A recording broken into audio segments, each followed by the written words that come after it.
ప్రాణం అని విన్నవించు ఈ పాటని. నువ్వు నా ప్రాణమని విన్నవించు ఈ పాటని.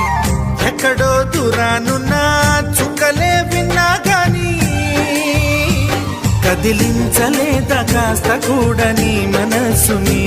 పరదాలు దాటి ఒక్కసారి పలకరించవేమి. అందరినీ ఇలా వెంటపడి అడగాల సరదాగా నువ్వే ఎదురైతే సరిపోదా. నిద్రపోతున్న రాత్రి నడిగా గుడికి చేరిన గువ్వల నడిగా